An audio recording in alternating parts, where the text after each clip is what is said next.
शिवछत्रपतींचा आशीर्वाद। भारत माता की, भारत माता की, भारत माता की। मोदी।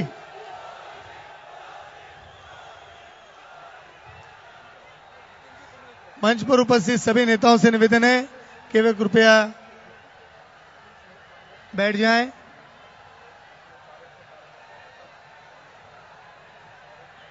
भारत माता की। आज के इस सभा में हमारे लाडले पंतप्रधान आदरणीय नरेंद्र जी मोदी यहां पर उपस्थित हैं। मैं ज्यादा समय इस सभा का न लेते हुए हमारे सारे नागपुर शहर के और जिले के सभी उम्मीदवारों से मैं प्रार्थना करता हूं, निवेदन करता हूं कि वे आदरणीय पंतप्रधान नरेंद्र जी मोदी का पुष्पहार देकर उनका स्वागत करें। आपसे निवेदन है कि जोरदार तालियों से इस स्वागत के अवसर पर अपना आनंद आप प्रकट करें।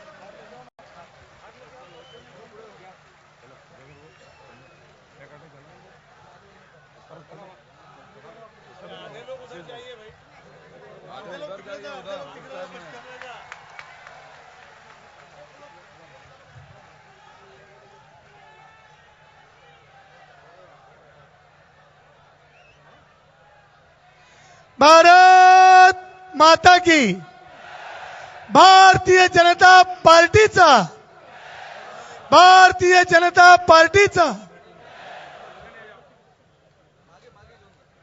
इसी श्रृंखला में मैं नागपुर के पूर्व महापौर प्राध्यापक अनिल जी सोले से निवेदन करता हूं कि हमारे केंद्रीय मंत्री, नागपुर के सांसद और हमारे लाडले नेता आदरणीय नितिन जी गडकरी का वह पुष्पगुच्छ देकर स्वागत करें। उसी प्रकार नागपुर के महापौर प्रवीण जी दटके से निवेदन है कि हमारे महायुति के एक रामदास जी आठोले खासदार, उनका वे पुष्पगुच्छ देकर स्वागत करें।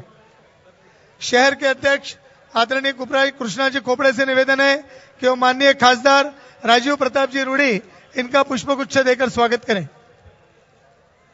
मैं नागपुर जिले के अध्यक्ष डॉक्टर राजू पोद्दार जी से निवेदन करता हूं कि हमारे लाडले नेता और प्रदेश भारतीय जनता पार्टी के अध्यक्ष देवेंद्र जी फडणवीस का पुष्पगुच्छ देकर स्वागत करें। बंधुओं, जैसा कि हम जानते हैं कि एक भारतीय जनता पार्टी के समर्थन में एक बड़ी लहर इस देश में उठी हुई है और इससे अछूता ये महाराष्ट्र भी नहीं है। हम सब लोगों ने देखा कि महायुति के साथ साथ और भी कई ऐसे दल हैं जो आज हमारे साथ में हैं, हमारे साथ कंधे से कंधा मिलाकर माननीय नरेंद्र मोदी जी पर विश्वास रखकर उन्होंने अपना समर्थन दिया है। मैं उन संस्थाओं के, उन पार्टियों के नाम आपके सामने यहां बताता हूं। धनगर समाज संघर्ष समिति के पद्मश्री पुरस्कृत डॉक्टर विकास महात्मे, इनके सारे दल ने भारतीय जनता पार्टी और महायुति को अपना समर्थन दिया है। उसी प्रकार से आरपीआई बैरिस्टर राजाभाऊ खोब्रागडे, इस आरपीआई गट ने भारतीय जनता पार्टी के समर्थन दिया है। उनके राष्ट्रीय अध्यक्ष सुनील जी रामटेके भी यहां पर उपस्थित हैं। उसी प्रकार से सुधाकर जी गजबे, जो आदिवासी गोवारी समाज संगठन के अध्यक्ष हैं, उन्होंने भी भारतीय जनता पार्टी और महायुति को अपना समर्थन यहां पर घोषित किया है।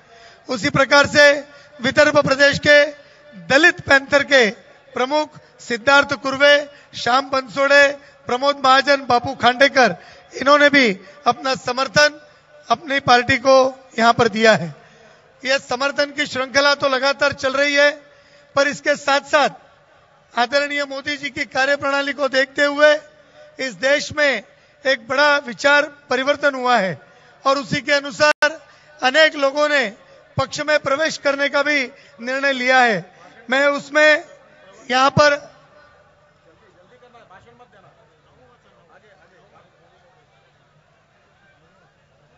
जयप्रकाश जी गुप्ता शहर कांग्रेस के अध्यक्ष थे, सामाजिक, उन्होंने अपने हजारों कार्यकर्ताओं के साथ प्रवेश किया है।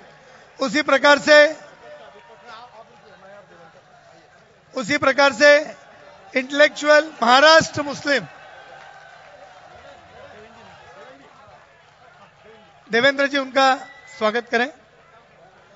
उसी प्रकार से महाराष्ट्र मुस्लिम्स इंटेलेक्चुअल फोरम, हम जानते हैं नागपुर विद्यापीठ में अनेक वर्षों तक वाइस चांसलर के पद पर रहे हुए डॉक्टर एसएन पठान जी और इनके साथ करीब 40 ऐसे शिक्षाविद लोग हैं जिन्होंने भारतीय जनता पार्टी में प्रवेश किया है। महाराष्ट्र मुस्लिम इंटेलेक्चुअल फोरम, इनका स्वागत। और उसी प्रकार से वर्तमान में वे आईसीसीआर न्यू दिल्ली के वाइस प्रेसिडेंट पद पर काम कर रहे हैं, उनका भी स्वागत देवेंद्र जी करें, ऐसी उनसे प्रार्थना करता हूं। इसी के साथ साथ नागपुर शहर से क्रिश्चियन समाज के नेता एमएलसी जो 2 बार विधायक रहे, ऐसे विक्टर जी फ्रेड्रेस, इन्होंने भी भारतीय जनता पार्टी में प्रवेश किया है, उनका भी हम तहे दिल से स्वागत करते हैं। वैसे ये प्रवेश की लिस्ट बहुत बड़ी है। कुछ नाम शहर राष्ट्रवादी युवक कांग्रेस के अध्यक्ष विवेक मेंढी, महासचिव शेखर रोकड़े, सचिव मनीष गायकवाड़, सचिव शत्रुघ्न यादव, सबरवाल जी, रोहन घाटेकर, प्रसाद घाटेकर, इन्होंने भी प्रवेश किया है। उसी प्रकार से अखिल भारतीय वडार समाज ने भारतीय जनता पार्टी को इस महाराष्ट्र में समर्थन दिया है। इन सारे लोगों के लिए भारतीय जनता पार्टी बहुत बहुत उनकी आभारी है और इन पार्टी के सारे नेता उनका स्वागत करेंगे।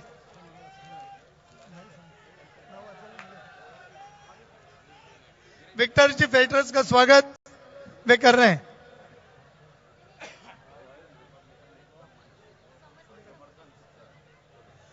आपने देखा कि सुलेखा जी ने यहां हमें मार्गदर्शन किया। बहुजन रिपब्लिकन एकता मंच, इन्होंने भारतीय जनता पार्टी और महायुति के सारे उम्मीदवारों को समर्थन दिया है, उनका जोरदार तालियां बजा के आप स्वागत करें। वे हमें मार्गदर्शन भी कर चुकी हैं, हमारे साथ यहां पर मंच पर हैं। इस श्रृंखला में मैं निवेदन करता हूं आपके हमारे लाडले नेता आदरणीय नितिन जी गडकरी से कि वे इस सभा को संबोधित करेंगे।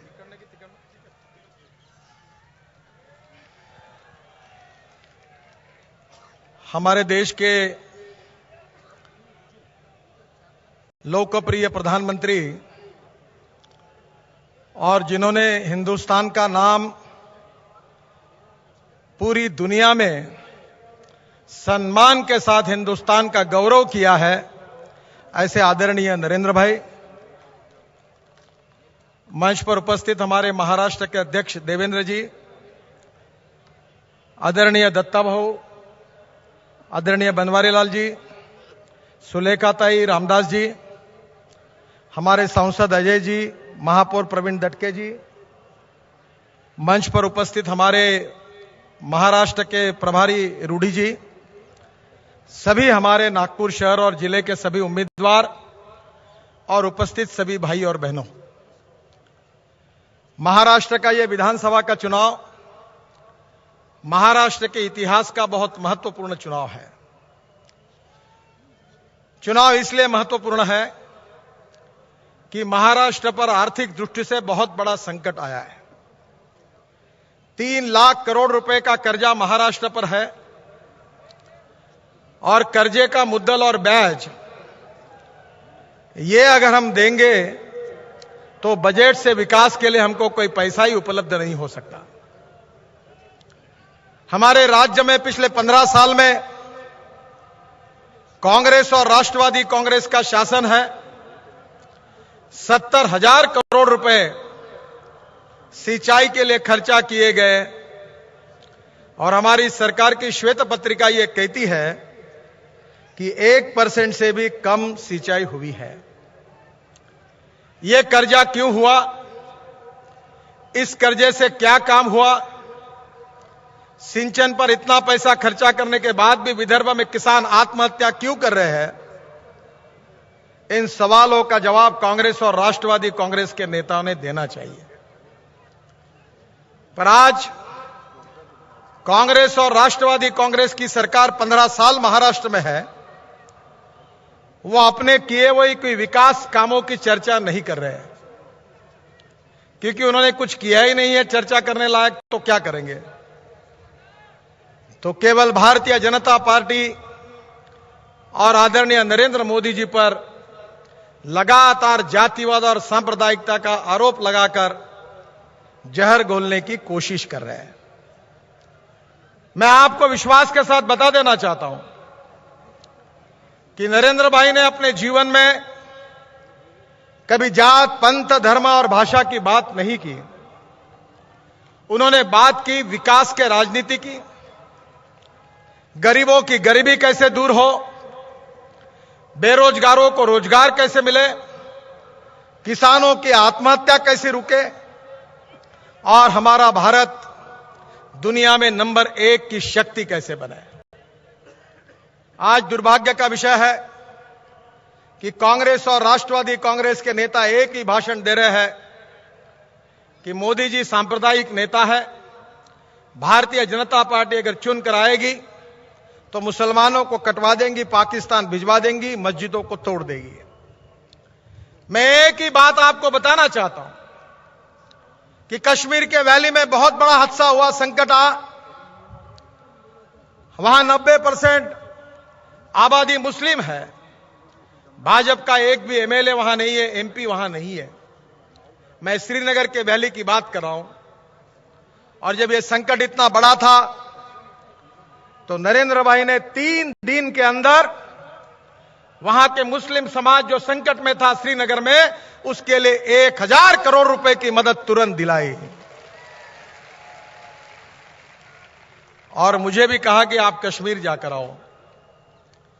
मैं दिन भर कश्मीर घूमकर जब श्रीनगर में वापस आया तो मैंने उमर अब्दुल्ला जी को बुलाकर वहां के रोड और ब्रिजेस बनाने के लिए तुरंत 250 करोड़ रुपए दिए।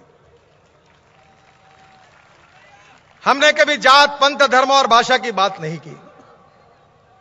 हमारे संगठन में हमको जो सिखाया गया है कि कोई भी व्यक्ति उसकी जात, पंथ और धर्म से बड़ा नहीं होता, उसके गुणों से बड़ा होता है।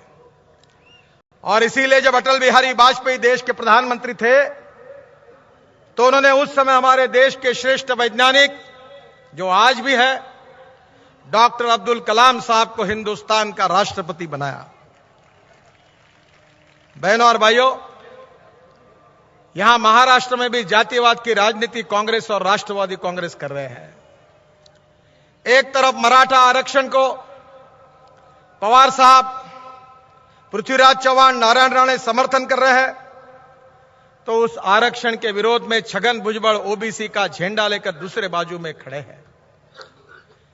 एक तरफ पवार साहब धनगर समाज के आरक्षण की बात करते हैं तो दूसरी ओर उन्हीं के पार्टी के पीछे आदिवासी को लेकर धनगर समाज के खिलाफ आंदोलन शुरू करते हैं। ये दोहरी नीति है, तबला भी मेरा, डग्गा भी मेरा, चीत भी मेरी, पट भी मेरी, दोनों भूमिका हम लेंगे और महाराष्ट्र को जाति जाति के आधार पर और धर्म के आधार पर बंटवा देंगे। मुस्लिमों के मन में डर पैदा करेंगे, फियर पैदा करेंगे और उसके बाद में चुनाव की राजनीति के लिए वोट बैंक की राजनीति करेंगे। नागपुर के लोग, यहां के मुसलमान, यहां के दलित मुझे जानते हैं, देवेंद्र जी को जानते हैं, हमारे सब लोगों को जानते हैं। देवेंद्र जब महापौर थे और मैं पालक मंत्री था तो दीक्षा भूमि का पूरा काम उस समय हमने दोनों ने मिलकर पूरा किया था। डॉक्टर बाबा साहेब अंबेडकर जी को मराठवाड़ा यूनिवर्सिटी के नाम देने की बात रही तो आदरणीय जोगेंद्र कवाड़े जी ने लॉन्ग मार्च निकाला था, तो यहां नामांतर शहीद स्मारक का हमने निर्माण किया। हम न राजनीति जाति के आधार पर करना चाहते हैं, न करेंगे। चुनाव के नतीजे कुछ भी हो, पर हमारे संस्कार, हमारी विचारधारा इस बात को हमको परमिट नहीं करती। यह नागपुर देश का हृदय स्थान है। मैं प्रधानमंत्री जी के विशेष रूप से आभार मानूंगा कि उन्होंने नागपुर के लिए आने के बाद इस देश में पहली मेट्रो 9000 करोड़ का प्रोजेक्ट अगर दिया तो नागपुर के लिए दिया, इसलिए मैं उनको बहुत बहुत धन्यवाद देता हूं। नागपुर के अनेक पुल, रोड ये तो मंजूर हुए ही है, पर अरुण जेटली जी ने जब मैं उनसे अनुरोध किया तो नागपुर के लिए, विदर्भ के लिए, छत्तीसगढ़ और मध्य प्रदेश के भी 2-2 जिलों के लिए उन्होंने 2000 करोड़ रुपए का एम्स हॉस्पिटल नरेंद्र भाई के नेतृत्व में अरुण जेटली जी ने फाइनेंस मिनिस्टर के नाते नागपुर को दिया। मैं कांग्रेस के नेताओं को पूछना चाहता हूं कि आपने 10 साल में जितना पैसा नहीं लाया उतना हमारे शासन ने 100 दिन में लाया है। आप बताइए अब आपको क्या कहना है। ये महाराष्ट्र में 15 साल कांग्रेस की सरकार रही। ये मिहान प्रकल्प की शुरुआत जब मैं मंत्री था तब हमने शुरू की, 15 साल रहा।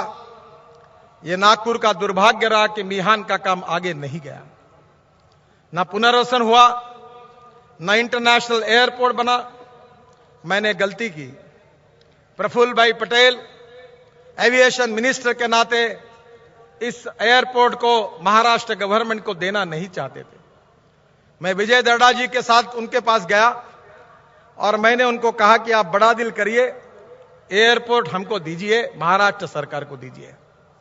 उन्होंने दिया। पर आज क्या स्थिति है? जिस मिहान में 1 लाख युवाओं को रोजगार मिल सकता है, वो प्रोजेक्ट 15 साल से बंद पड़ा हुआ है। बहनों और भाइयों, महाराष्ट्र में तो ऐसे मुख्यमंत्री पैदा हुए कि उनकी साइन अब हम केवल टीवी पर देख रहे हैं। एक अकार्यक्षम, निष्क्रिय, निर्णय न करने वाला महाराष्ट्र के मुख्यमंत्री ने विदर्भ का, नागपुर का, मिहान प्रकल्प का और पूरे महाराष्ट्र का सत्यानाश किया। मैं विलासराव देशमुख को याद करता हूं। मेरी उनसे राजनीतिक नहीं पटती थी, फिर भी विलासराव ने लगातार नागपुर के फेवर में वो निर्णय करते थे। पर महाराष्ट्र की कांग्रेस और एनसीपी सरकार ने विदर्भ पर और नागपुर पर अन्याय किया है। नरेंद्र मोदी जी ने प्रधानमंत्री सिंचन योजना को जाहिर किया है। अब हमारे विदर्भ में अगर सिंचाई बढ़ेगी तो किसानों की आत्महत्या नहीं होगी। यहां के 80% मिनरल्स, मेजर मिनरल्स विदर्भ में है। नागपुर टाइगर कैपिटल है। नागपुर से 2.5 घंटे के डिस्टेंस पर 350 टाइगर्स हैं। टूरिज्म को यहां बहुत बड़ा महत्व मिल सकता है और नरेंद्र भाई बार बार टूरिज्म की बात करते हैं। बहनों और भाइयों, विदर्भ के लिए, नागपुर के लिए अच्छे दिन आए हैं और आगे आने समय में और अच्छे आएंगे। नरेंद्र भाई के नेतृत्व में हिंदुस्तान की तस्वीर बदल रही है। विकास की प्रक्रिया गतिशील हुई है। गरीबों को राहत मिल रही है। प्रधानमंत्री जनधन योजना के द्वारा 4.5 करोड़ गरीबों के खाते बैंकों में खोले गए हैं और जिनको 1 लाख रुपए का एक्सीडेंट इंश्योरेंस, 30,000 रुपए का लाइफ इंश्योरेंस और 5,000 रुपए का डेबिट कार्ड मिलने वाला है। आज हम लगातार दिल्ली में नागपुर के संबंध के अनेक निर्णय बहुत गति से हो रहे, विदर्भ के बारे में निर्णय हो रहे हैं। मेरा विश्वास है कि आने वाला समय विदर्भ और नागपुर के लिए बहुत अच्छा है। नरेंद्र भाई का नागपुर के तरफ, विदर्भ के तरफ, महाराष्ट्र के तरफ ध्यान है। मुंबई की भी चिंता है और नागपुर की भी चिंता है। अब ये विकास की गाड़ी दिल्ली से नरेंद्र भाई के नेतृत्व में तेजी से दौड़ने के लिए शुरुआत हुई है। अब आपको यह तय करना है कि महाराष्ट्र में इस गाड़ी को डबल इंजन लगाना है या नहीं लगाना है। अगर महाराष्ट्र में आपने भारतीय जनता पार्टी की सरकार को अगर लाया तो मेरा विश्वास है कि जो 25 साल में नहीं हुआ वो काम नागपुर में, विदर्भ में और महाराष्ट्र में इस 5 साल में होकर रहेगा। यह विश्वास मैं आपको देना चाहता हूं। हम विकास की राजनीति करना चाहते हैं। छत्रपति शिवाजी महाराज, बाबा साहेब अंबेडकर, महात्मा ज्योतिबा फुले, इनके विचारों के आधार पर हम महाराष्ट्र को निर्माण करना चाहते हैं। हम महाराष्ट्र से छुआछूत, अस्पृश्यता, जातीयता को समाप्त करना चाहते हैं। ये कांग्रेस और राष्ट्रवादी कांग्रेस महाराष्ट्र को 6वें नंबर पर लेकर गए हैं। बाजू के मध्य प्रदेश में कृषि विकास का दर 24% है, जो बीमारू राज्य कहता था, और महाराष्ट्र में हमारा कृषि विकास का दर अब 3% से भी कम है। जातिवाद की, सांप्रदायिकता की राजनीति को समाप्त करिए, विकास की राजनीति को मजबूत करिए और नरेंद्र मोदी जी के नेतृत्व में आप महाराष्ट्र में भारतीय जनता पार्टी की एकमुश्त सरकार लाइए। महाराष्ट्र हिंदुस्तान का प्रथम क्रमांक का राज्य बनेगा, यह मेरा दृढ़ विश्वास है। और विदर्भ के साथ भी अन्याय नहीं होगा। विदर्भ हो, मराठवाड़ा हो, कोंकण हो, पिछड़े हुए क्षेत्र के साथ न्याय होगा। सबका साथ, सबका विकास, यही नरेंद्र भाई की विचारधारा है। और इसलिए मैं आपसे कहना चाहता हूं कि मैं जब नागपुर का सांसद बना तब मैंने एक संकल्प किया है कि नागपुर में मैं 5 साल में कम से कम 1 लाख बेरोजगार युवाओं को रोजगार दिलाकर रहूंगा। 1 लाख लोगों को। यहां नई इंडस्ट्री आएगी, मिहान का विकास होगा। आप केवल महाराष्ट्र की सरकार बदल दो, मेरे से स्टैंप पेपर पर लिख लो, जो 15 साल में मिहान का कुछ नहीं हुआ, वो 1 साल के अंदर मिहान का पूरा चित्र बदल जाएगा। इंटरनेशनल एयरपोर्ट बनेगा, मिहान में स्पेशल इकोनॉमिक जोन बनेगा, इंपोर्ट एक्सपोर्ट बढ़ेगा। एयरबस हमारी बोइंग कंपनी का यहां बहुत बड़ा मेंटेनेंस का सेंटर खुलेगा और नागपुर के इंजीनियरिंग कॉलेज से तैयार हुए लड़कों को यही रोजगार मिलेगा। सॉफ्टवेयर इंडस्ट्री यहां आएगी। बहनों और भाइयों, हमको विकास की राजनीति करनी है। आप देवेंद्र जी को भी जानते हैं, मुझे भी जानते हैं, हमारे सभी एमएलए को भी जानते हैं, और हम लोग सब विदर्भ का, नागपुर का विकास करना चाहते हैं। नागपुर को हर बार दिल्ली में कोई भी चैनल जब कोई स्पर्धा लेती है, कंपटीशन लेती है, तो सबसे ज्यादा अवार्ड नागपुर को मिलते हैं। यह नागपुर का स्थान देश में हुआ है। 24 घंटे पानी देने वाली योजना नागपुर में है। सीमेंट कंक्रीट के रोड नागपुर में है। टॉयलेट का भी पानी 18 करोड़ रुपए में बेचकर देश को आदर्श दिखाने का काम नागपुर ने किया है। अब हम गरीबों के लिए घर बनाना चाहते हैं। अनधिकृत लेआउट में रहे हुए गरीबों को नियमित करना चाहते हैं। यहां के बेरोजगारों को रोजगार देना चाहते हैं। नागपुर में से झुकी झोपड़ी को समाप्त करना चाहते हैं और नागपुर को हिंदुस्तान का नंबर 1 का शहर बनाना चाहते हैं। यही हमारी इच्छा है। और इसीलिए मैं आपसे अनुरोध करूंगा कि हमारे नागपुर शहर और जिले के जो एमएलए हैं, जो हमारे उम्मीदवार हैं, अभी उन सब उम्मीदवारों को आप चुनकर दीजिए। और मैं तो आपसे उम्मीद करूंगा और आपके विश्वास पर मैं प्रधानमंत्री को यह विश्वास देता हूं कि नागपुर शहर और जिले के 100% उम्मीदवार आप भारतीय जनता पार्टी के जिताकर दीजिए। अगर आप 100% उम्मीदवार जिताकर देंगे तो नरेंद्र भाई के पास जाकर मैं नागपुर के लिए और अच्छे काम के लिए पैसा मांगूंगा और नागपुर का विकास हम करके दिखाएंगे। यही विश्वास मैं आपको देना चाहता हूं। आपका समर्थन, आपका विश्वास, आपकी ताकत, आपका प्रेम, आपकी शुभकामनाएं, यही हमारी ताकत है। और आप इसीलिए हमें सहयोग करिए। और नरेंद्र भाई के नेतृत्व में जो हिंदुस्तान बदल रहा है, उसमें महाराष्ट्र भी बदलेगा, विदर्भ भी बदलेगा और नागपुर भी बदलेगा।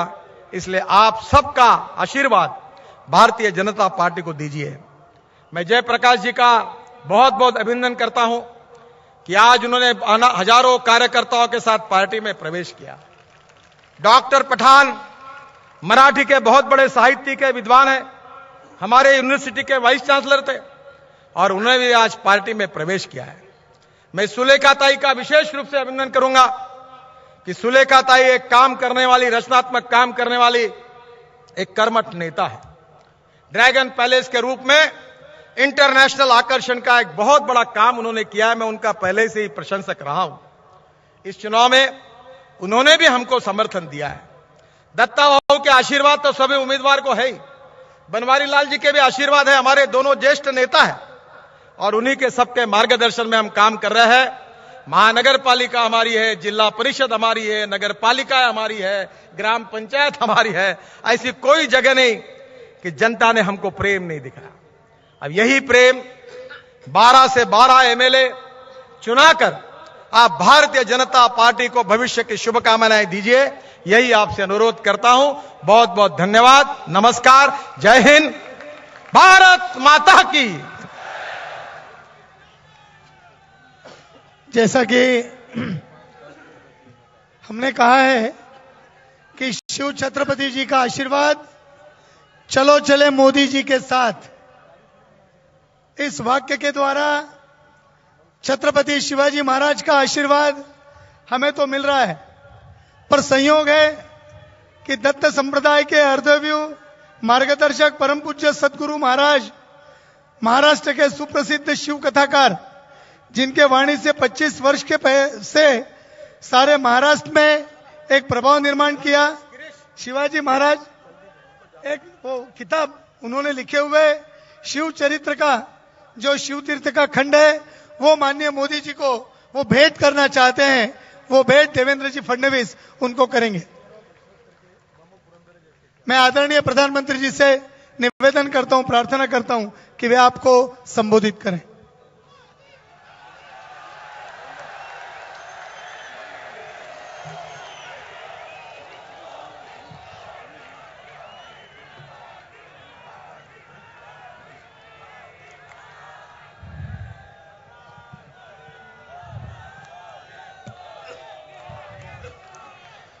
मंचावर बसलेले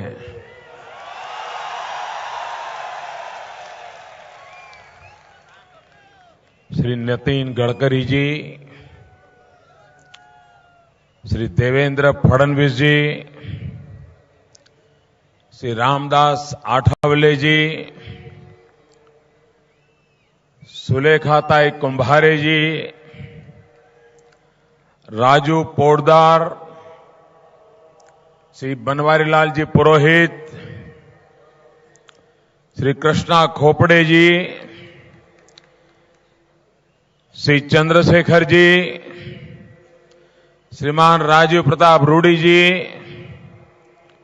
मेयर श्री प्रवीण दटके जी,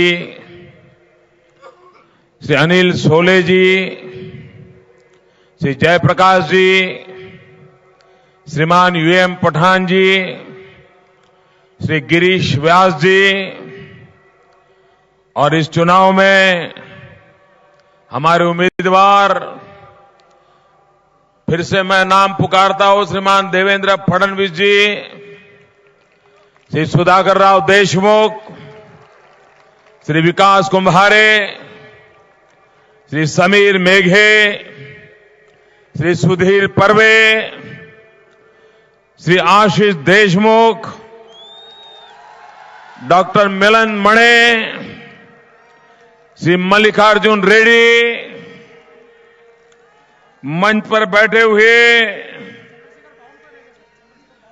सभी वरिष्ठ महानुभाव और विशाल संख्या में पधारे हुए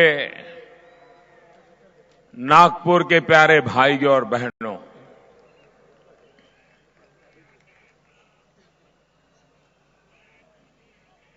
मैं अभी हमारे प्रदेश अध्यक्ष श्रीमान देवेंद्र फडणवीस जी को शिकायत कर रहा था। मैंने कहा, भाई 5 महीने पहले मैं लोकसभा चुनाव प्रचार के लिए महाराष्ट्र में आया था, अनेक सभाएं की थी, खुद चुनाव लड़ रहा था, लोकसभा का नेतृत्व कर रहा था चुनाव में। उसके बावजूद भी क्या कारण था कि कुल मिलाकर के महाराष्ट्र की सभाएं फीकी रहती थी, और ऐसा कैसा जादू आपने किया है कि इस बार मैं सभाएं देख करके चकित रह गया हूं।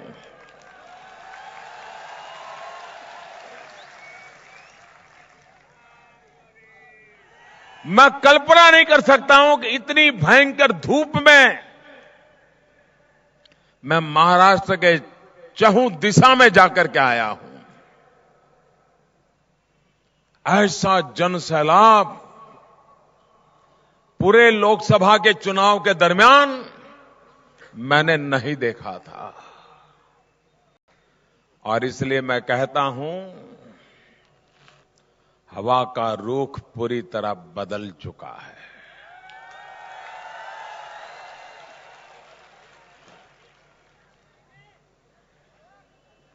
मैं पॉलिटिकल पंडितों से आग्रह करता हूं,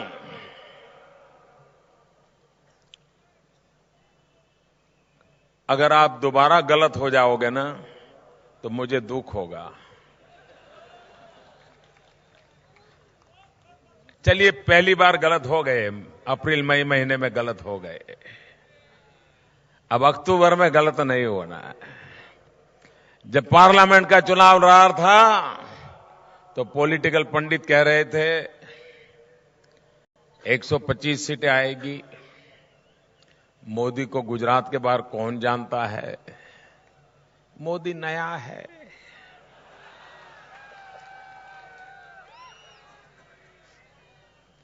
जब मैं निकल पड़ा तो बोले 150 तक तो चला जाएगा। फिर डरते डरते कहने लगे नहीं नहीं 175 हो जाएगा। किसी ने यह भी कह दिया नहीं नहीं पहले बीजेपी एक बार 182 तक पहुंच गई थी तो हो सकता है कि 182 तक पहुंच जाए। और नतीजा ये आया,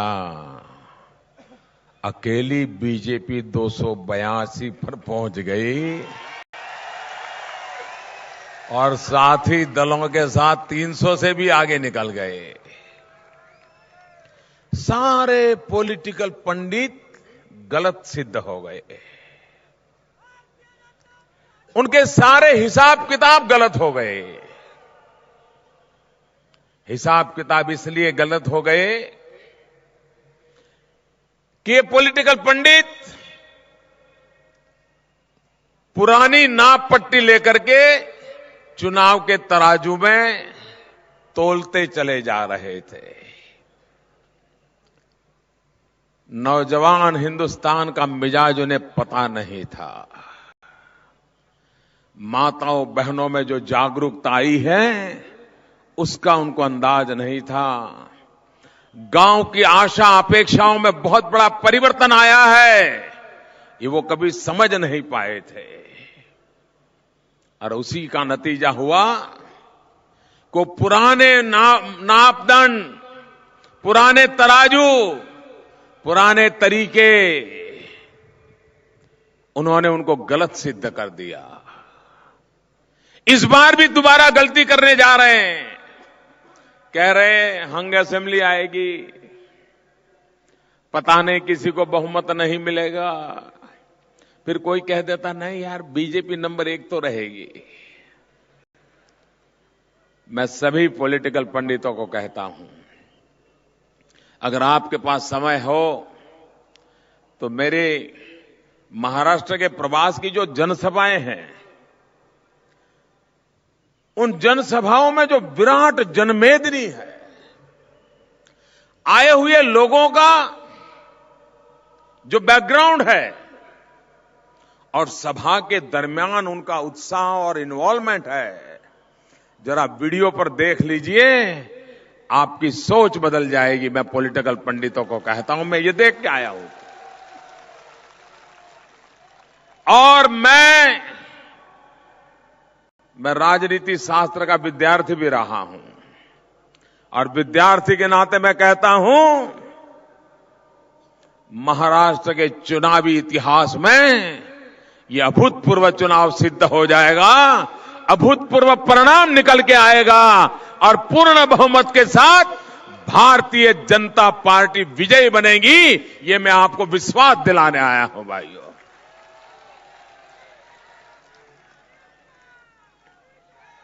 आज जब मैं नागपुर आया हूं,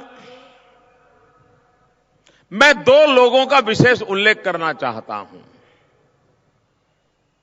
उन 2 लोगों ने जनप्रतिनिधि के नाते देश की उत्तम सेवा की है। एक चंद्रपुर के भाजपा के एमपी श्रीमान हंसराज आहिरे,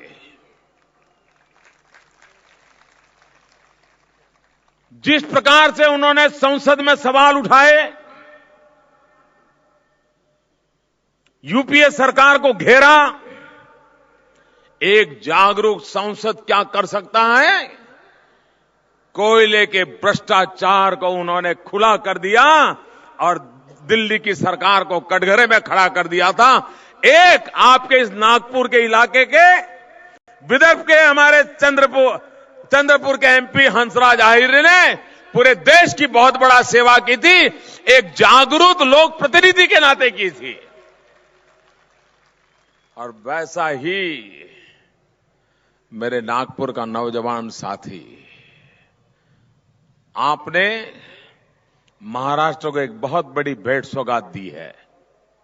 नागपुर के लोगों ने महाराष्ट्र को बहुत बड़ी भेंट सौगात दी है। वो भेंट सौगात का नाम है देवेंद्र फडणवीस।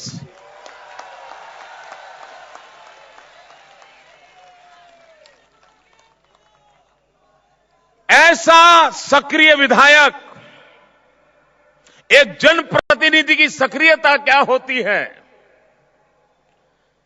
कितने सवाल, कितने सटीक सवाल, बेस्ट पार्लियामेंट्रियन का अवार्ड।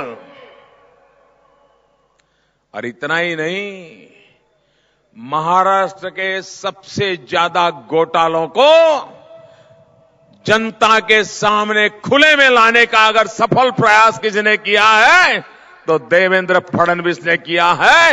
एक सच्चे जनप्रतिनिधि ने कहा है, जितनी बधाई मैं देवेंद्र जी को देता हूं, उससे ज्यादा देवेंद्र को जनप्रतिनिधि बनाने वाले नागपुर की जनता को देता हूं।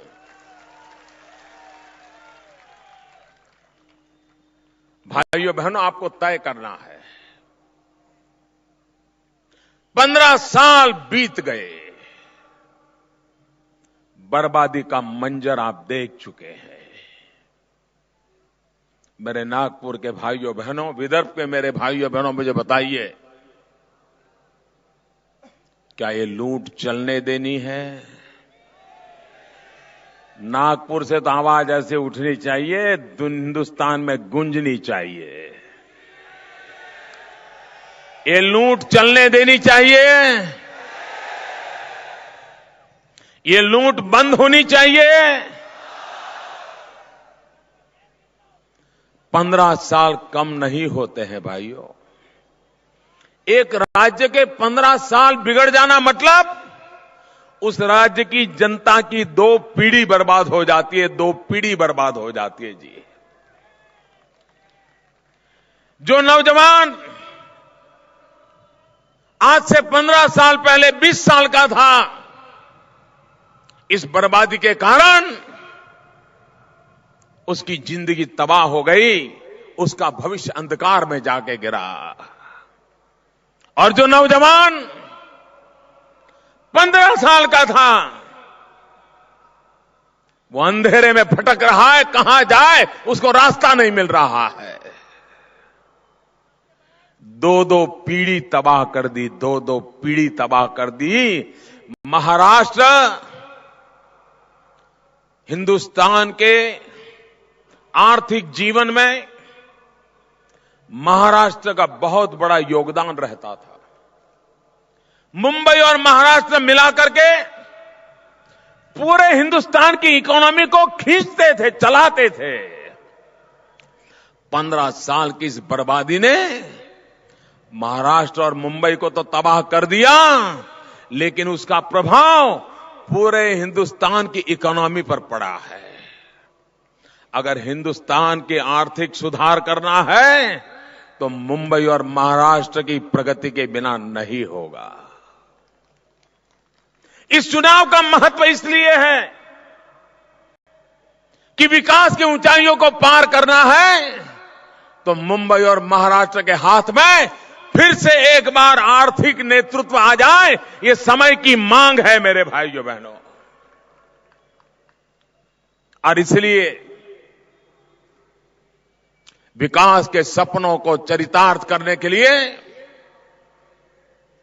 मैं नागपुर की इस धरती से, उस पवित्र दीक्षांत भूमि की धरती से बाबा साहब आंबेडकर जैसे महापुरुषों का पुण्य स्मरण करते हुए मैं कहता हूं, पूरे महाराष्ट्र की जनता को कहता हूं, ये चुनाव राजनीति का खेल नहीं है। ये चुनाव कौन विधायक बने कौन न बने इसके लिए नहीं है। ये चुनाव आपके बच्चों के भविष्य का क्या होगा इसका फैसला करने के लिए है, और इसलिए चुनाव को उस रूप में देखा जाए। भाइयों बहनों,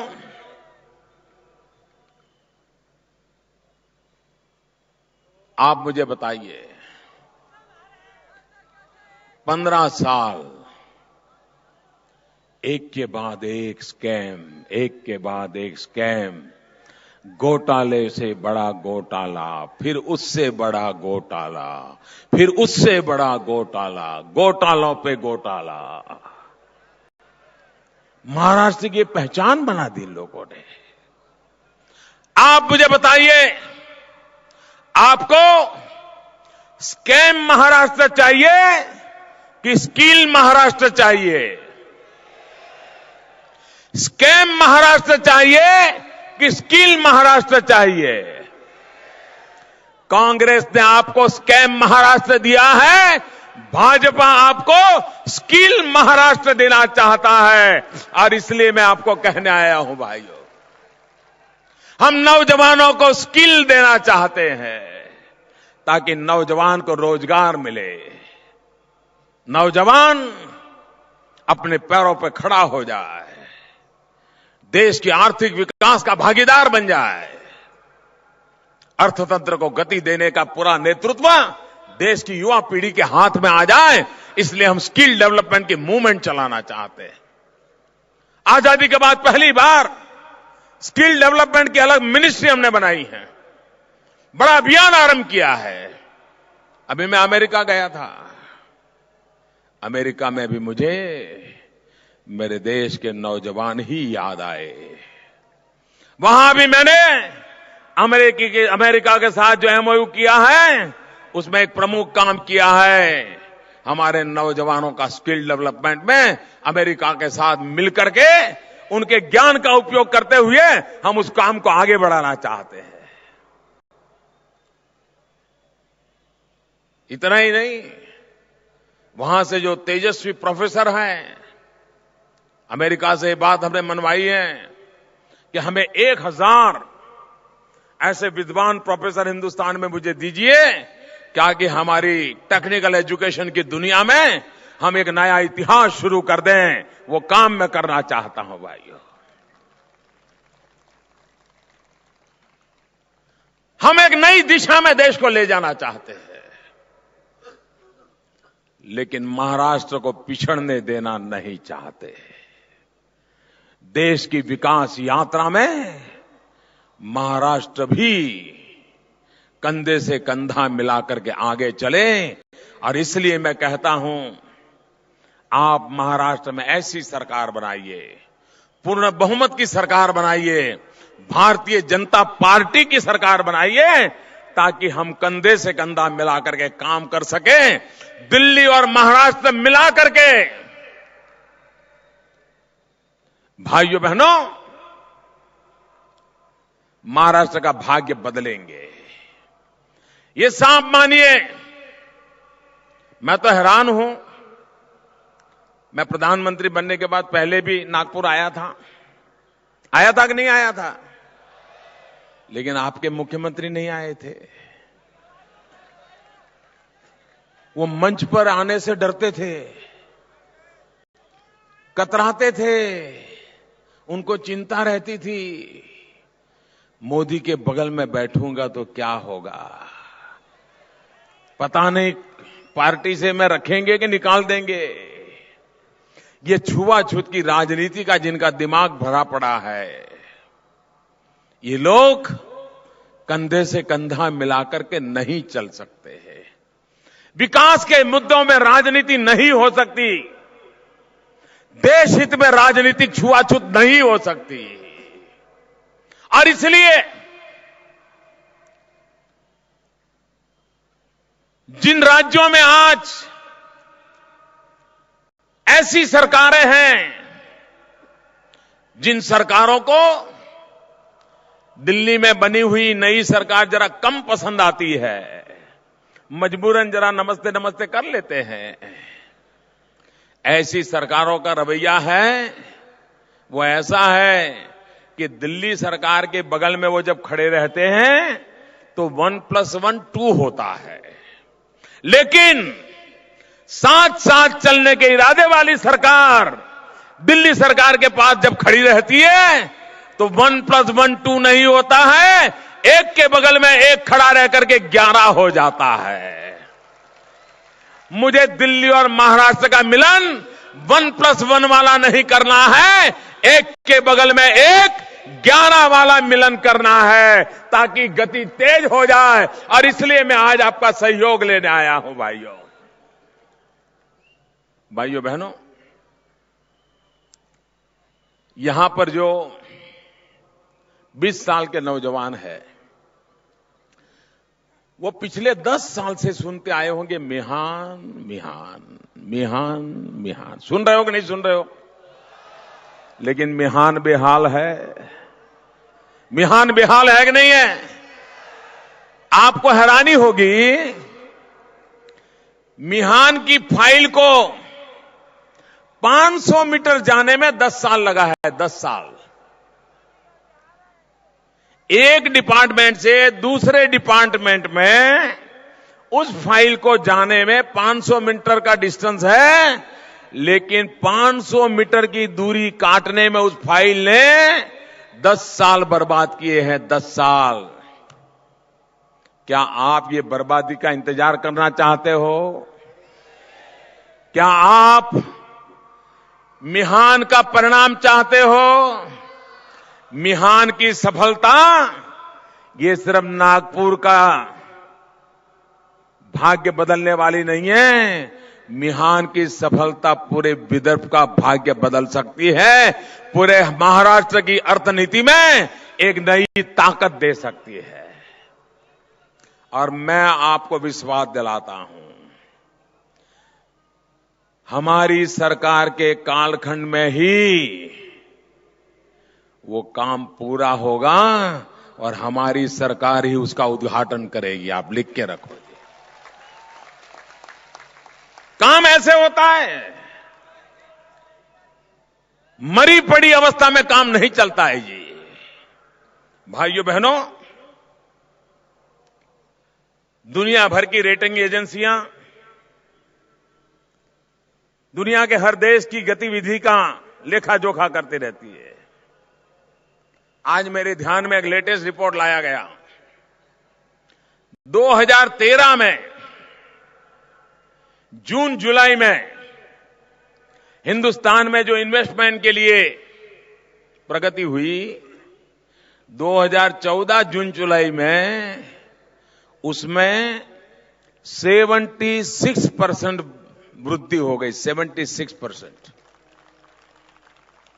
तेज गति से देश कैसे चलता है उसका ये उदाहरण है। 76% वृद्धि 2013 के जून जुलाई के तब सामने 2014 के जून जुलाई में करके दिखाई है। भाइयों बहनों, देश कैसे आगे बढ़ रहा है इसका इस उदाहरण है। भाइयों बहनों, आज हिंदुस्तान में आजादी इतने साल हो गए,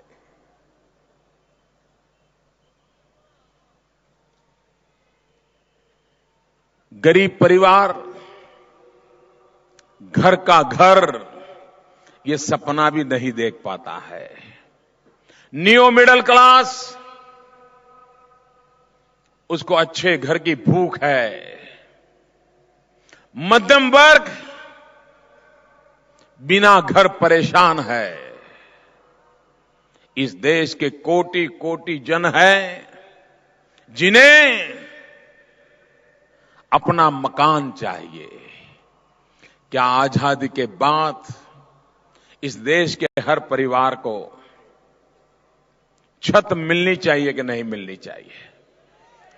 जरा आप बताइए ना, मिलनी चाहिए कि नहीं मिलनी चाहिए? घर मिलना चाहिए कि नहीं मिलना चाहिए?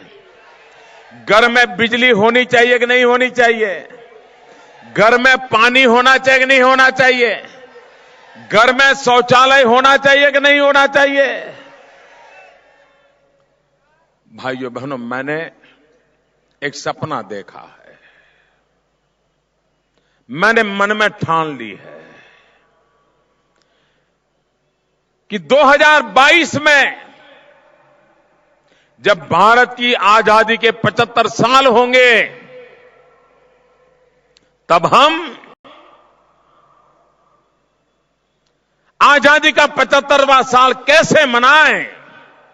व्यक्ति के जीवन में जब 75 साल होते हैं तो कितना धामधूम से मनाया जाता है। आजादी के 75 साल कैसे मनाएं? मुझे आप आशीर्वाद दीजिए मेरे भाइयों बहनों, ये दीक्षा भूमि मुझे आशीर्वाद दे, ताकि 2022 तक हिंदुस्तान के हर परिवार को रहने के लिए अपना घर हो, घर में बिजली, पानी और शौचालय भी हो, ऐसा घर हो। ये काम मुझे पूरा करना है। और जिसका लाभ नागपुर में भी ऐसे अनेक परिवार होंगे जो झुग्गी झोपड़ी में जिंदगी गुजारा करते होंगे। अनेक लोग होंगे जो किराए का घर हर 6 महीने बदलना पड़ता होगा। उन सबको ये घर मिले, ये सपना लेकर के मैं चल रहा हूं। भाइयों बहनों, हम केंद्र और राज्य के संबंधों को एक टीम के रूप में चलाना चाहते हैं। टीम इंडिया, प्रधानमंत्री और राज्यों के मुख्यमंत्री टीम बनकर के काम करें। दल कितने ही क्यों न हो, दल भले आमने सामने हो, लेकिन देश तो एक है। दल अपनी जगह पे होते हैं, देश सबसे सिरमौर होता है। और इसलिए हम एक टीम इंडिया का सपना लेकर के काम कर रहे हैं। प्रधानमंत्री और मुख्यमंत्री एक टीम बन के काम करें, राज्यों की आवाज सुनी जाए, राज्यों को सपना पूरा करने के लिए केंद्र और राज्य कंधे से कंधा मिलाकर के काम करें। एक ऐसी राजनीतिक संस्कृति, एक ऐसी विकास यात्रा का चित्रांकन करके हम आगे बढ़ना चाहते हैं भाइयों। और इसलिए मैं आपको कहने आया हूं कि आप महाराष्ट्र का भाग्य बदलने के लिए पूर्ण बहुमत के साथ सरकार बनाइए। आप मुझे कहिए, एक कैलाश मानसरोवर की यात्रा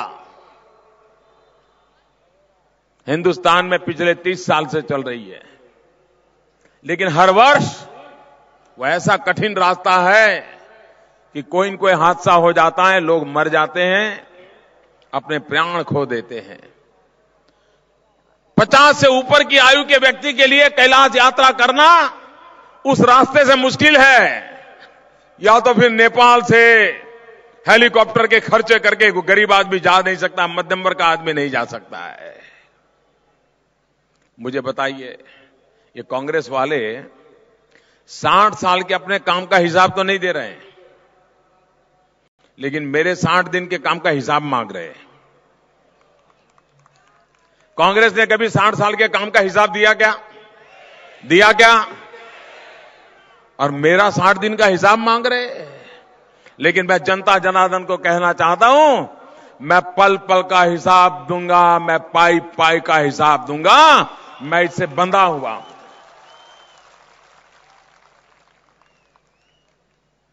ये कैलाश मानसरोवर हजारों साल से है, हजारों साल से हमारे लोगों की उसके प्रति भक्ति है।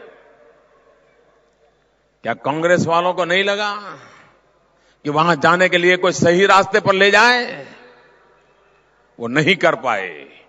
अभी चीन के राष्ट्रपति आए थे, मैंने उनसे आग्रह किया, उन्होंने बात मान ली, और अब हिंदुस्तान का बूढ़ा सा बूढ़ा व्यक्ति की कार में बैठ करके कैलाश मानसरोवर की यात्रा कर करके घर वापिस आ सकता है।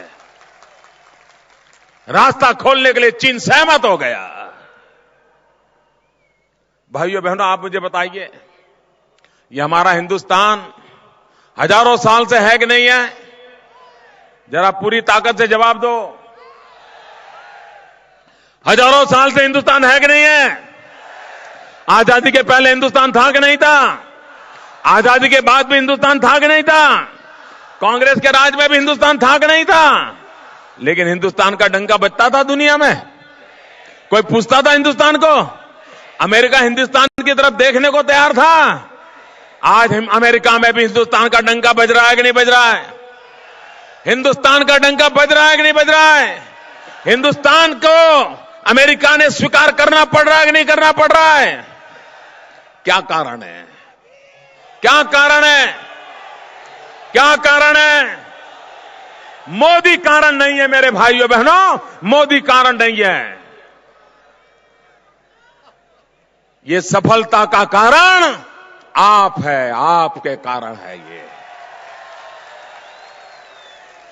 125 करोड़ देशवासियों के कारण ये संभव हुआ है, क्योंकि 125 करोड़ देशवासियों ने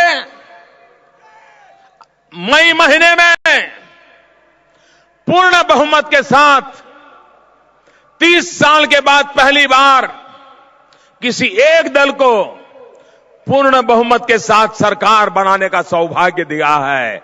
सारी दुनिया को पता चल गया है कि मोदी के पीछे 125 करोड़ देशवासी खड़े हैं और इसलिए दुनिया मानने लगी है। भाइयों, क्या आप चाहते हैं महाराष्ट्र का डंका बजे? आप चाहते हैं महाराष्ट्र का डंका बजे? आप चाहते हैं महाराष्ट्र की दुनिया में जय जयकार हो? आप चाहते हैं दुनिया में छत्रपति शिवाजी महाराज का जय जयकार हो? आप चाहते हैं हिंदुस्तान में महाराष्ट्र नंबर 1 पर हो? अगर चाहते हो तो महाराष्ट्र में भी पूर्ण बहुमत की भाजपा की सरकार चाहिए, संपूर्ण बहुमत की सरकार चाहिए। भाइयों बहनों, हम राजनीतिक छुआछूत में विश्वास नहीं करते हैं। हमारी सरकार ने फैसला किया है 14 नवंबर चाचा नेहरू की 125वीं जयंती है। 125वीं जयंती हमारी सरकार मनाएगी। हम राजनीतिक छुआछूत में विश्वास नहीं करते। वो भारत के पहले प्रधानमंत्री थे और चाचा नेहरू को बच्चे बहुत पसंद थे। बच्चों को चाचा नेहरू पसंद थे और इसलिए हमने तय किया है कि 14 नवंबर पंडित नेहरू जी का जन्म दिवस, 19 नवंबर उनकी बेटी इंदिरा गांधी जी का जन्मदिन, हमने तय किया है 14 नवंबर से 19 नवंबर पूरे देश में स्कूलों में जाकर के बच्चों को हाइजीन ये सिखाया जाएगा, सफाई सिखाई जाएगी, स्वच्छ रहने की आदतें सिखाई जाएगी, नाखून काटना, दांत साफ करना, बाल संवारना, खाना खाते समय हाथ धोकर के खाना, छोटी छोटी चीजें। चाचा नेहरू जो बच्चों को ज्यादा पसंद करते थे, इससे बड़ी चाचा नेहरू को कोई बड़ी श्रद्धांजलि नहीं हो सकती है। ये काम मेरी सरकार करने वाली है। राजनीतिक छुआछूत नहीं होती है भाइयों। देश को आगे ले जाना है, हमारा मंत्र है सबका साथ सबका विकास। और अब तो अमेरिका भी बोलने लगा है सबका साथ सबका विकास, उनको भी आ गया है। और इसलिए भाइयों बहनों, नौजवानों को रोजगार मिले, माताओं बहनों को सुरक्षा मिले, सम्मान मिले, गांव के किसानों की आत्महत्या बंद हो। आप कल्पना करिए, हर साल 3,700 किसान महाराष्ट्र में आत्महत्या करते हैं। ज्यादा से ज्यादा किसान विदर्भ में आत्महत्या करते हैं। भाइयों बहनों, और 15 साल हो गए इस सरकार की आंख में से आंसू का एक बिंद नहीं गिरा है। ऐसी संवेदनाहीन सरकार किसानों को बचा नहीं सकती भाइयों। और इसलिए भारतीय जनता पार्टी के लिए कृषि, किसान, गांव, गरीब ये राष्ट्र की अमानत है, अमानत। उसको अगर जीवन को आगे ले जाएंगे तो राष्ट्र आगे चल पड़ेगा। और इसलिए हम काम करना चाहते हैं। भाइयों बहनों, मुझे आपके आशीर्वाद चाहिए, मुझे आपका साथ सहकार चाहिए। महाराष्ट्र को आगे बढ़ाना है। मोदी आगे बढ़े या न बढ़े, महाराष्ट्र आगे बढ़ना चाहिए दोस्तों। और इसलिए मैं आज अनुरोध करने आया हूं। 15 तारीख को मतदान है। 15 तारीख को 15 साल के पाप का मृत्यु घंट बजाने का उत्सव है। 15 तारीख को 15 साल के भ्रष्टाचार का मृत्यु घंट का पर्व है। 15 तारीख को 15 साल की बेईमानी को खत्म करने का पर्व है। 15 तारीख को कमल के निशान पर बटन दबा करके 15 साल की मजबूरियों से मुक्ति का उत्सव मनाने के लिए मैं आपको निमंत्रित करता हूं। मैं यहां सभी उम्मीदवारों से प्रार्थना करता हूं, मेरे बगल में आ जाएं। जो इस चुनाव में उम्मीदवार है वो आ जाए। सारे उम्मीदवार अकेले आ जाएं। इस चुनाव के उम्मीदवार, विधानसभा के उम्मीदवार मेरे साथ आ जाएं। नागपुर के मेरे प्यारे भाइयों बहनों, मेरी एक बात मानोगे? मेरी एक बात मानोगे? सबकी आवाज चाहिए। मेरी एक बात मानोगे? सभा के बाद यहां से जाते समय प्लास्टिक की बोतल पड़ी हो, कागज पड़े हो, कूड़ा कचरा पड़ा हो, यहां जो डस्टबिन रखे हैं उसमें डाल करके जाइए। ये सफाई हमें करनी है। ये भारत माता हमारी है, उसे गंदा करने का हमें अधिकार नहीं है। साफ करोगे? साफ करके जाओगे? पक्का मानोगे मेरी बात को? मैं आपको शत शत वंदन करता हूं। दोनों मुट्ठी बंद करके, हाथ ऊपर करके मेरे साथ बोलिए, भारत माता की। बोलो, मुट्ठी बंद करके पूरी ताकत से आवाज निकले, भारत माता की, भारत माता की, भारत माता की।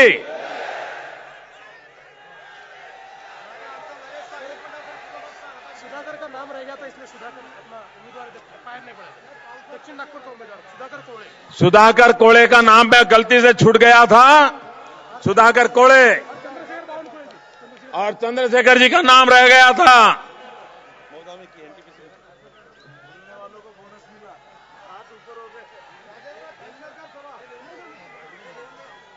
आभार प्रदर्शन के लिए प्राध्यापक अनिल जी सोले ये आए और आभार प्रदर्शन करें।